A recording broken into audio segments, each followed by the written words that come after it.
예, 여러분 안녕하십니까? 2017년 11월 19일 주일 벌써 저녁 9시 반이네요. 11월 들어 셋째 주일 저녁입니다. 오늘 저는 아침 묵상 이후 거의 12시간 만에 다시 골방 책상에 왔네요. 하는 일 없이 하루 종일 바빴습니다. 이 시간 잠시 우리가 생각해 보고자 하는 것은 성경 말씀 전반에 대한 문제, 그리고 왜 우리가 이 21세기를 살아가는 저와 여러분들에게는 성경 말씀이 66권 전체가 들어와야 되고 요한계시록으로 모든 결론이 내려지면서 다시 오시는 주님을 맞을 준비를 하나님의 마지막 요한계시록으로 준비하면서 깨어 있어야 되는 것을 한번 개론적으로 잠깐 여러분과 같이 나눌 수 있도록 하겠습니다. 요한계시록 13장까지 제가 강의를 했는데요. 이제 내일 저녁에는 요한계시록 14장에 이제 들어갑니다.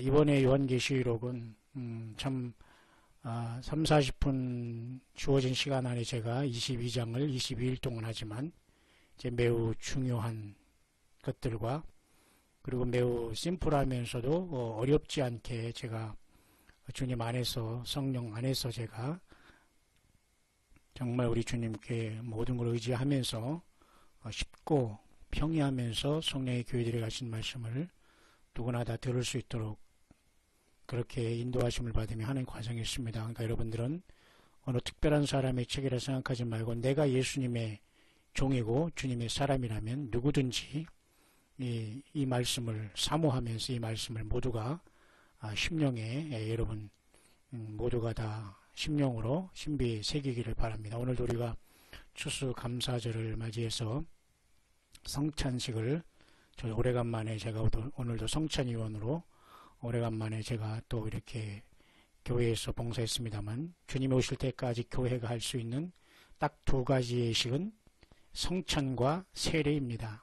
그러니까 이 땅에 보이는 유형교회가 예수님의 요한계시록의 2장 3장에 이렇게 7교회가 있지 않습니까? 이런 모든 교회가 우리 예수님의 그 증인으로서 이 땅에 살다가 주님의 부르심을 받을 때까지 해야 할 딱 두 가지는 교회의 표시라고도 하죠. 또는 표지라고도 하는데요. 표식이라고도 하는데요. 그것은 성찬과 세례가 있는 교회인가, 이것을 알아야 됩니다. 다른 어떤 것도 성경에는 주님께서 명하신 것이 없습니다. 그걸 하면서 그 예수님의 육신의 그 죽음을 장사를 그 준비했던 그 막달라 마리아가 향유를 부었을 때 옥합을 깬, 물론 막달라 마리아가 향유를 깬 여인인가 아닌가에 대해서는 말이 많지만 어쨌든 우리는 막달라 마리아로 봅니다. 그 여인이 한 일도 주님의 복음이 증거할 때마다 기념하라고 했을 정도로 굉장히 중대한 사건입니다. 그래서 예수님의 죽으심은 우주 만물의 핵심이요 아주 중심이 되는 겁니다. 분수령이, 그죠? 그래서 오늘도 제가 이렇게 여러분 성찬식과 세례가 없는 교회는 참된 교회가 아닙니다. 엄밀히 말해서.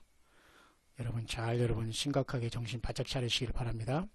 성찬식이 이루어지지 않고 새로운 예수 믿는 사람들에게 세례를 베풀지 않는 것은 참된 교회가 아니라는 아주 굉장히 심각한 성경 말씀 우리들에게 그 분별의 그 굉장히 중요한 척도를 주고 있는데요. 그래서 우리는 주님의 그 종들의 그 합법적이면서 하나님께서 세우는 것이 매우 중대합니다. 그래서 여러분 요한계시록을 봐도 말이죠. 요한계시록 1장의 그죠? 수여자도 반드시 속히 될 일을 그 종들에게 보이려고 천사를 보낸 거예요. 종들에게, 그죠? 종들입니다. 그러니까 이것은 목사, 장로, 권사, 집사 이런 걸 떠나서 예수님을 믿고 따르면서 각자 다른 직분으로 부름받았지만 우리 모두는 크게는 예수님의 종으로 부름받은 소명 또는 사명의식이 필요합니다. 그러니까 교회 질서를 위한 종의 그러한 그죠? 목회자와 또 이런 그 직제가 있습니다만은 중요한 것은 크게는 우리 모두가 서로가 주의 종이기 때문에 모든 것을 깨달아야 알아야 되고 받아야 된다는 겁니다. 주의 말씀을. 근데 묘하게도 여러분 요한계시록 7장에 가면 14만 4천 환란에서 사역을 할 우리의 그 벨렉의 후손인 그죠? 유다 이스라엘 백성들이 마지막 땅끝까지 이제 환란 시대의 복음을 증거할 텐데, 이때도 뭐라고 했냐면 우리가 우리 하나님의 종들이라는 말을 써요. 여기는 천사가 말하고 있어요. 지금 천사가 말하기를 우리가, 여러 천사가 나타났다는 걸 보게 되죠. 그래서 하나님의 종들에게 인치는 것은 14만 4천이는 하나님의 예수님의 명을 받들어 천사들이 와서 치면서 14만 4천 환란 사역자들을 구별했습니다. 그죠? 요한계시록 7장. 그래서 우리는 내일 저녁에 제가 이걸 강론하면서 14장에 왜 이들이 무엇을 했다가 어떻게 첫 열매로 먼저 부름받는 것을 우리가 보게 될 것이고, 어떻게 이 환란의 추수가 이루어진 것을 보고, 어떻게 교회는 먼저 그 전에 주님 앞에 가 있는가를 짧은 시간이지만 매우 빠르게 우리가 정리하게 될 것입니다. 그래서 이 주의 종이라는 개념은 그렇게 매우 중요합니다. 그래서 편지 대상자도 그죠? 일곱 교회의 일곱 조태인 일곱 교회의 사자에게 이렇게 보내라는 주님의 이런 명을 받고 있는 걸 보아서 마지막 때에는 우리가 정말로 이 요한계시록뿐만 아니라 요한계시록을 알고 있다면 성경 전체를 우리가 아는 것과 마찬가지입니다. 그러니까 이것만 가지고 잘못된 것을 하기 때문에 많은 이단과 예수님과 상관없는 요한계시록은 의미가 없는 것입니다. 예수님, 모든 것이 예수님으로, 예수님 자신의 역사고 계시기 때문에 예수님과 상관없는 요한계시록은 완전한 100% 이단이고, 사람이 높여진다는 건 100% 미혹인 것이죠. 그래서 여러분, 우리가 사도 바울을 우리가 볼 때 말이죠, 우리가 창세기로부터 이렇게 구약 신약까지 요한계시록까지 66권 있지 않습니까? 놀랍게도 여러분, 말라기 이후에 이렇게 예수님 마태마가 누가 요한이 사복음서는 매우 중대합니다. 이 마태마가 누가 요한이 사복음서는 하늘의 네 생물과 마찬가지로 그죠? 사자, 소, 그리고 사람, 독수리라는 그 네 생물, 하나님의 보좌를 지키는 네 생물의 그 나타난 예수 그리스도의 속성이 이 마태마가 누가 요한에 기록이 되어 있습니다. 놀랍죠? 예, 참으로 신비한 책입니다. 성경은 이스라엘 백성의 지파의 동서남북, 그들이 그 광야에서 행진할 때도 이렇게 동서남북 세 지파씩 이렇게 묶어서 동서남북에 진을 치면서 언약궤 중심으로 갔습니다. 결국 예수님 중심으로 구약의 광야 교회도 예수님 중심이었고, 예수님 오신 이후 우리도 예수님께서 우리 안에 역시 예수님 중심으로 가고 있다는 분명한 사실이죠. 놀랍게도 여러분, 이 신약성경을 기록한 사람은 가장 예수님을 핍박했던 사도 요한인데요. 그 사도 요한이 바로 이 로마서부터 시작해서 그죠? 정확하게 하나, 둘, 셋, 넷, 다섯, 여섯, 일곱, 여덟, 아홉, 열, 열하나, 열둘, 열세 이렇게 빌레몬서까지 13권의 책을 사도 바울이 기록한 엄청난 그죠? 신약성경 27권 중에 13권을 기록한 엄청난 반 이상 반을 기록한 사도 바울이기 때문에 사도 바울의 그 영적인 위치는 대단히 중요합니다. 그죠? 그래서 히브리서까지도 사도 바울로 보는 사람이 있고 안 보는 사람이 있습니다. 작자 위상으로 보시면 사실은 히브리서까지 이 사도 바울의 저자로 보면 14권이나 적기 때문에 반 이상을 기록한 거예요. 그런데 과연 여러분, 사도 바울이 예수님의 오심을 데살로니가 전서에서 이렇게 공중에서 주님을 만난다는 걸 증거했지만 구름 속으로 끌어올려, 과연 사도 바울이 요한계시록을 읽어봤을까요? 못 읽어봤을까요? 예, 사도 바울은 요한계시록을 읽어본 적이 없습니다. 그러나 삼층천에 이끌어가서 천국이 삼층천에 올라가서 말할 수 없는 탄식을 들은 사람으로서 자기를 제3자로 비유해서 자기가 본 것을 말하지 않았습니다. 14년 동안 그나마. 그리고 자세한 것까지도 말하지도 않았어요. 너무 놀랬기 때문에. 만약 여러분 사도 바울이 요한계시록을 읽었다면 여러분 어떤 성경이 기록됐을까요?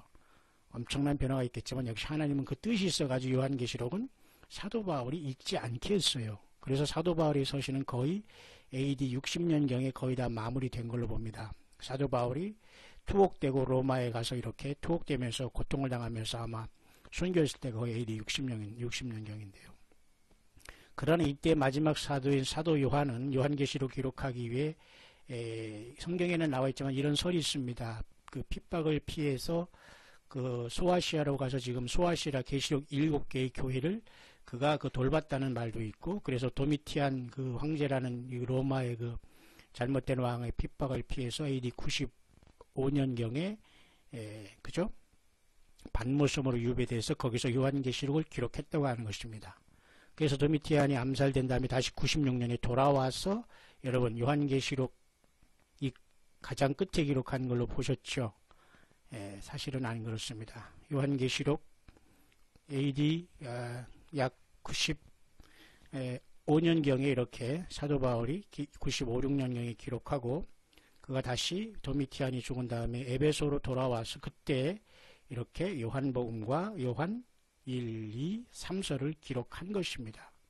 엄밀히 말해서 요한계시록 이후에 요한복음과 요한 1, 2, 3서를 기록해서 사도 요한도 요한복음, 그 다음에 요한 1, 2, 3서 4권, 그리고 요한계시록 5권의 책을 기록한 사람으로 사도 요한 다음으로 신약성경을 가장 많이 기록한 사도죠. 자, 이렇게 되기 때문에 여러분, 사도 바울은 예수님의 공중에 오심을 당연히 요한계시록을 알지 못하니까 그렇게 데살로니가 교회에 이렇게 공중에서 주름을 영접한다라는 것 정도로 우리에게 이렇게 계시를 해주고 있는 겁니다. 이것조차도 굉장히 우리들에게는 그 놀라운 일이잖아요. 그런데 오늘 우리는 사도 바울도 그렇고 요한보다 더 엄청난 사도 바울뿐만 아니라 요한뿐만 아니라 다니엘서까지도 이렇게 이루어진 시대에 우리는 살고 있기 때문에 우리가 정말로 겸손함을 근거로 해서 우리는 엄밀히 이분들보다 더 엄청난 그죠?